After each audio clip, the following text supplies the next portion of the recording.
ଆପଣ ମତେ ବେକାର ଭାତ ପାଉନି ସବୁବେଳେ ଗାଳି କରିଛନ୍ତି ମୁଁ କାହିଁକି ରହିବି ମୁଁ ସବୁଦିନ ଭାଇ ଚେନ୍ନାଇକୁ ଚାଲିଯିବି ଭାତ ଚେନ୍ନାଇକୁ ଚାଲିଯିବି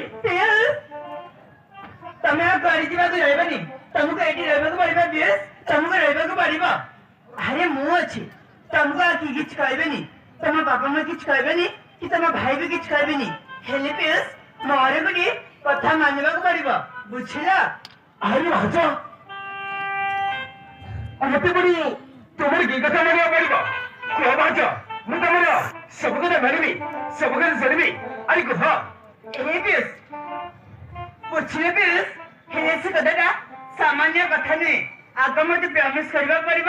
ତେବେ ଯାଇ ମୁଁ ସେ କଥାଟା କହିବି ବୁଝିଲ ହଁ ହେଲା ବାବା ହେଲା ମୁଁ ତମକୁ ପ୍ରମିଶ କରୁଛି ତମେ ଯାହା କହିଲେ ମୁଁ ତାହା କରିବି ତମେ ଯାହା କହିବ ମୁଁ ସେୟା କରିବି